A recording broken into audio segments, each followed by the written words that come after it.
দিন শেষে কিন্তু আমার নিজেরই কাজ নিজেকে করা লাগবে। কেউ কিন্তু আমাকে জিজ্ঞেস করে নাই আসলে আমি দুপুরে খাইছি কিনা। কি দেখবেন তারা এখন কোন পর্যায়ে আছে। আসসালামু আলাইকুম রহমতুল্লাহ।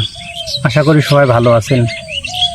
আজকে যখন আমি দুপুরবেলা কাজ করতে আসছিলাম ধান কাটতে, আপনাদেরকে একটা উদাহরণ দিই।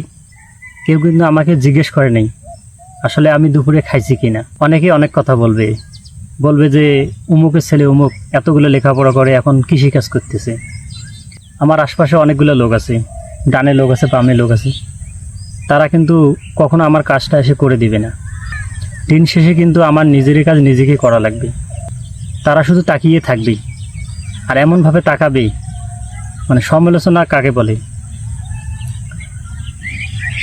আমি আপনাদেরকে আরেকটা উদাহরণ দিই, সেটা হলো আপনি আজকে কাজ না করে বসে বসে খাইলেন, বাবা রেখে যাওয়া সম্পদগুলো বসে বসে খেয়ে শেষ করে দিলেন। কালকে আপনাদেরকে ওই লোকগুলোই বলবে যে বাবায় সম্পত্তি দিয়ে গেছে, কাজ করেনি, বসে বসে খেয়ে ফুরিয়ে দিছি। আর এখন কিন্তু ওই লোকগুলো বলতেছে বাবার এতগুলো সম্পদ থাকা সত্ত্বেও সে কাজ করে খায়। আসলে ভাই, কাজে কোনো লজ্জা নেই, ঠিক আছে। আমি আজকে ফজর নামাজের পরে 20 শতকের মাটি ধান কাটছি। ধান কাটার পরে এখন দুপুরবেলা আসছে আরেক জায়গায় ধান কাটতে। মানুষের ভাবভঙ্গি দেখে ভিডিওটা বানাতে বাধ্য হলাম। আমাদের আইডল কারা? নবী রসুলেরা। তো নবী রসুলেরা যদি কৃষিকাজ করতে লজ্জাবোধ না করে, নবী রসুলেরা যদি ছাগল চড়াতে লজ্জাবোধ না, আমাদের লজ্জাবোধ থাকবে কেন? অতএব ভাই, এগুলো চিন্তা বাদ দেন, নিজের কাজ নিজেকেই করতে হবে। এটাই হলো দুনিয়ার বাস্তবতা।